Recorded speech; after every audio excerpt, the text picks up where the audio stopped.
Salut salut, je vous retrouve pour un nouvel update lecture. J'ai encore 4 livres à vous présenter. C'est presque mes 4 dernières lectures. En fait j'en ai un de plus que j'ai lu mais que du coup je présenterai après. Et ceux que je suis en train de lire, donc je suis presque à jour, enfin. Il y en a 3 parmi les 4 qui sont des suites de saga, donc je pourrais pas en dire grand chose, mais je reviendrai comme la plupart du temps sur le tome 1.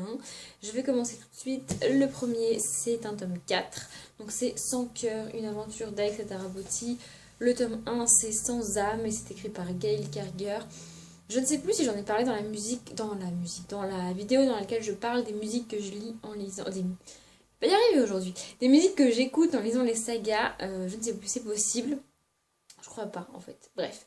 En lisant cette saga, j'écoute I Wish de Cher Lloyd et j'adore cette chanson et j'adore cette saga. C'est. Alors en fait, si j'ai déjà parlé du livre, j'ai déjà raconté cette histoire, mais au cas où je vais la raconter parce que je l'aime bien. J'ai eu le tome 1 en livre offert en fait. Là où travaille ma mère, il y a une bibliothèque et quand on leur offre des livres, au lieu de les mettre dans leur rayon pour que les employés les empruntent comme les autres, en fait, ils choisissent de les donner à leurs employés puisqu'ils les ont offerts. Ou peut-être qu'ils y sont obligés, mais en tout cas ils font ça. Et ma mère avait trouvé le tome 1, enfin le tome 1 était sur les étalages, et dans le résumé ça parle de vampire, ça parle de loup-garou. Du coup elle s'est dit je vais le prendre à Audrey, ça peut lui plaire, et du coup elle me l'a ramené. Sauf que c'est un livre dont je n'avais absolument jamais entendu parler, et que je connaissais pas, et donc du coup comme c'est un livre offert qui sortait de nulle part, il est jamais sorti de ma palle, j'ai dû le garder pendant plus d'un an, jusqu'à ce que je tombe sur la chaîne de Patatras. C'est son prénom Pauline, je crois, que j'adore Patatras, vraiment. Et du coup, elle adore cette saga. Je l'ai vu parler, peut-être pas de tous les tomes, mais des tomes qu'elle avait lus récemment, à chaque fois dans ses updates, et de cette saga. Et elle adore cette saga. Du coup, je me suis dit, j'ai le tome 1, faut que je me lance. Et je me suis lancée. Et j'adore cette saga. C'est du steampunk surnaturel. Ça se passe dans les années 1700 ou 1800, je ne sais plus. Enfin bref, les femmes ont des grandes robes et des grandes robes et les mœurs sont très très peu avancées. Hein. Et donc on va suivre Alexa Tarabotti qui n'est pas la fille parfaite, jeune, belle, qui s'habille bien et que tout le monde aime. Pas du tout. Euh, Sans en dire trop, pour les surnaturels, enfin les surnaturels ont peur d'elle et la craignent parce qu'ils ne la comprennent pas. Et du coup elle est en décalage par rapport aux humains qui ne savent pas ce qu'elle est comme être surnaturel. Et du coup, il y a ce parallèle entre elle est appréciée ni des uns ni des autres. Du coup, c'est pas du tout le personnage principal que tout le monde aime, mais alors pas du tout. C'est plutôt le personnage fort, pas que tout le monde déteste, mais que tout le monde craint parce que personne ne la connaît vraiment.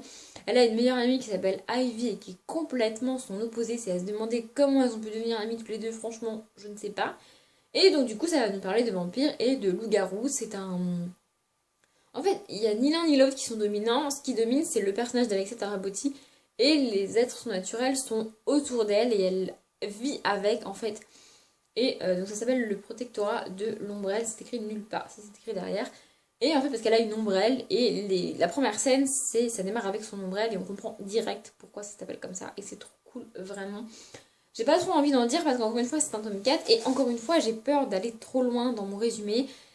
J'ai beaucoup aimé ce tome 4 là, je l'ai lu encore une fois super rapidement, mais ça m'a un petit peu dérangé. Alors, sans trop en dire, dans ce tome 4, elle est malade, enfin elle est malade, elle est pas malade, mais elle a quelque chose, une espèce de maladie, je suis obligée de le dire comme ça, sinon je vais devoir dire ce qui lui arrive et j'ai pas envie. Donc elle a une espèce de maladie qui fait que tout ce qu'elle fait, elle devrait pas pouvoir le faire, elle devrait pas avoir envie de le faire, ça c'était pas possible normalement, mais elle le fait et du coup à des moments je me suis dit mais c'est pas possible, enfin, ça m'a dérangé en fait qu'elle fasse ce qu'elle est en train de faire dans son état. Et ça devrait pas me déranger. Mais c'est pas, j'y peux rien en fait, ça me dérange, c'est comme ça. Mais il n'empêche que c'est toujours aussi drôle. Et en fait, tout ce qui fait le comique de la saga, c'est que dans des situations où sa vie est en danger, où elle doit courir, où elle doit faire des choses pour sauver sa vie et pour faire en sorte que ça aille mieux, enfin pour améliorer sa situation, dans toutes ces situations-là où ce qui est important c'est sa vie, il y a toujours cette petite remarque de ah mais ça c'est pas éthique, je devrais pas me comporter comme ça, et ma robe elle est repliée, et je suis pas bien coiffée, et qu'est-ce que les gens vont dire, et qu'est-ce que les gens vont penser.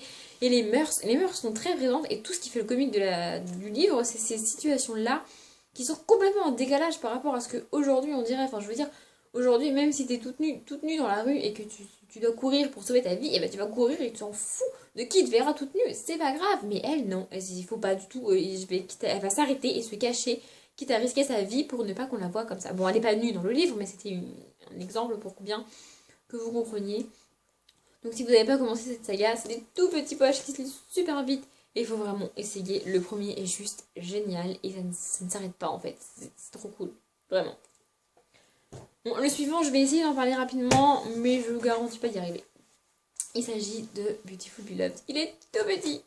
Tout petit, petit, petit. Je l'ai sorti de ma palle parce que j'étais en pseudo-panne de lecture. C'était pas vraiment une panne de lecture, mais j'avais du mal à lire en fait. Donc c'est pour ça que j'ai acheté Beautiful Secret, parce que j'ai lu Beautiful Beloved. Donc là, on suit le deuxième couple, je crois qu'il y en a deux en fait, ou le troisième, non, je crois que c'est le troisième couple de la saga. Bon, voilà, sur la couverture, elle est comme ça, donc ça vous laisse deviner ce qui se passe dans ce tome-là.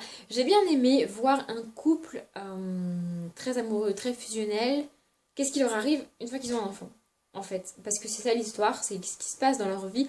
C'est comment leur vie est chamboulée et leur vie de couple est chamboulée par cet enfant qu'ils aiment et qu'ils sont heureux d'avoir, mais il n'empêche que ça change leur vie. Et j'ai beaucoup aimé voir ça. C'est probablement quelque chose qui ne m'arrivera jamais, mais j'ai beaucoup aimé voir ça. Vraiment, vraiment. C'est tout petit, ça se lit très très vite. Encore une fois, je peux que vous conseiller les Beautiful. Dans le premier, on suit Chloé et Bennett et c'est mon couple préféré. J'adore. Enfin, voilà. Je vais très prochainement lire un autre Christina Loren, parce que j'ai pas dit que c'était Christina Loren, mais c'est Christina Loren, et ce sont deux auteurs et pas un seul. Mais vraiment, il faut essayer cette saga. On peut ne pas aimer, mais je trouve que ça fait partie des livres et des sagas qu'il faut au moins essayer, parce que si on aime, ça vaut vraiment le coup. Voilà. Ensuite, j'ai enfin lu Trahi, le tome 2 de La Maison de la Nuit. Donc, je l'avais déjà dit, mais le premier livre de la saga que j'ai acheté, c'est le tome 3. Depuis, j'ai lu le tome 1 et j'ai enfin lu le tome 2. J'adore cette saga, ça se lit super vite, vraiment. Je l'ai fini dans le tram, pour la petite anecdote. Voilà. J'étais ravie que le tram soit en panne, parce que le tram s'est arrêté en plein milieu de la route et on ne pouvait plus avancer. Et le gars, il a dit on va rester là pendant un moment. Et moi, je me suis dit cool, comme ça je peux finir mon livre. Voilà, c'était la petite anecdote du jour. J'adore cette saga. Donc on y suit Zoé qui vit dans une maison qui, au début du tome 1, est marquée comme vampire. Et donc du coup elle va dans une école pour apprendre à devenir un vampire en fait, c'est ça. Alors c'est très cliché, c'est-à-dire que on est tout le long du tome avec elle, c'est elle qui raconte l'histoire. Et elle est à chaque fois au bon endroit, au bon moment. Elle voit ce qu'il faut voir, elle comprend ce qu'il faut comprendre, elle découvre ce qu'il faut découvrir pile poil au bon moment. Tout arrive super bien. Dans la vraie vie, ça ne passerait jamais comme ça, mais dans ce livre-là, tout se passe bien. Enfin, tout se passe bien. Non, tout arrive au bon moment et tout arrive au moment où ça doit arriver. Où c'est bien que ça arrive. Ça peut paraître saoulant, mais en fait, ça se lit tellement rapidement que moi, ça m'a pas dérangé. C'est un petit peu un mélange entre Vampire Academy et les Vampires de Manhattan. Alors, je me suis rendu compte que les musiques que j'écoute entre les Vampires de Manhattan et La Maison de la Nuit sont très très proches. En lisant cette saga, j'écoute Ugly Heart de G.R.L. Je crois que ça se dit comme ça, bref. Et c'est très très proche de la musique du Vampire de Manhattan. Du coup, c'est peut-être lié au fait que, le fait que les musiques soient proches est peut-être lié au fait que je trouve que les histoires sont proches. Mais en même temps, ça parle de vampires, ça parle d'école, ça parle de jeunes, c'est assez cliché, sans trop l'être. En fait, ça se lit facilement, ça, voilà. Les personnages ne m'énervent pas, et même si c'est un petit peu cliché, il y a toujours un petit truc et une petite histoire. Donc là, c'est un autre combat en fait, parce que, comme je l'ai dit, la fin du tome 1 ça aurait pu être un one-shot, et là c'est encore le cas. En fait, on évolue dans le même univers avec les mêmes personnages, et on voit les personnages évoluer de tome en tome, enfin entre le tome 1 et le tome 2 pour le coup. Mais chaque tome a sa propre histoire, et chaque histoire se termine à la fin du tome. Voilà, c'est pas en continu, voilà, la fin du tome me donne pas envie de me jeter sur la suite, même s'il y a quelques petites pistes. C'est un peu comme une vieille série où il y a une histoire par épisode et un petit fil rouge. C'est un peu construit comme ça. Mais du coup, ça permet de les lire quand on a envie, quand c'est fun, et pas d'avoir impérativement envie de les enchaîner. On n'a pas envie on n'a pas envie de se jeter sur la suite, mais on a envie de la lire, et c'est le principal. Le dernier. Alors avant de montrer le dernier, je peux dire que c'est un tome 2, je peux dire que j'ai beaucoup aimé le tome 1, et je dois avouer que les 3/4 de ce tome 2 m'ont saoulé au plus haut point. Je déteste l'héroïne. Je dis pas souvent que je déteste les gens ou que je déteste les livres, mais là je peux le dire parce que j'ai terminé le tome. C'est une saga que tout le monde adore, c'est une saga que les gens ils adorent, ils disent que c'est génial et qu'il faut les lire. Et je suis d'accord, j'aime beaucoup cette saga, il faut la lire, il faut vraiment au moins essayer, c'est une saga géniale, l'univers créé par l'auteur est magnifique. Je vais d'abord parler des points négatifs et ensuite des points positifs parce que même si j'ai détesté les trois quarts du tome, je l'ai quand même terminé et je lirai la suite, c'est une certitude parce que j'adore les chroniques lunaires. Donc là c'est le tome 2, c'est Scarlett. Je ne supporte pas Scarlett, j'avais envie de l'étrangler à chaque page, je vous jure.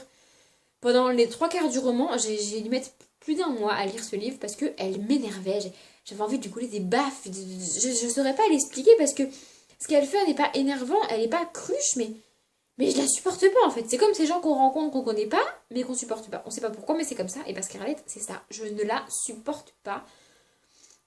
En plus, du coup, au milieu du livre, on a une espèce de renversement de situation qu'on peut voir venir parce que c'est pas non plus un truc de fou. Et que du coup, si on aime Scarlett, on se dit oh la pauvre, oh c'est pas sympa ce qui lui arrive, c'est pas cool vraiment. Mais moi, comme je l'aime pas, bah, je me suis dit, bien fait pour elle. Alors oui, c'est méchant, oui, je sais, et oui, vous pouvez adorer Scarlett, et vous pouvez adorer cette saga, et c'est pas, enfin, je respecte ça, mais moi, je la supporte pas. Voilà, j'avais juste envie, voilà, quand il fallait, quand j'avais le temps de lire et que je pouvais lire, je regardais mon livre et je me disais, non, j'ai pas envie d'être avec elle, j'ai pas envie de lire ce qui lui arrive, je m'en fous, en fait. Mais, pourquoi j'ai continué alors que j'abandonne très facilement les livres? J'ai continué cette saga parce que j'ai adoré le tome 1, j'adore Cinder et que je voulais connaître la suite. Alors, je me rends compte maintenant que j'ai pas fait de résumé du livre parce que je suppose que tout le monde connaît, mais je vais quand même résumer. Ce sont des réécritures de contes. Donc le tome 1, c'est les réécritures de Cendrillon et celui-là, la réécriture du Petit Chaperon Rouge. Dans un monde futuriste avec des robots et ça parle un petit peu de science-fiction parce qu'on aborde le fait qu'il y ait que la Lune soit habitée par d'autres gens, en fait, c'est ça. Donc voilà, c'est un monde dystopique, science-fiction, je sais pas trop en fait, mais j'adore ce que Marissa Meyer a créé, vraiment, vraiment, vraiment. J'écoute quoi en lisant cette saga? J'écoute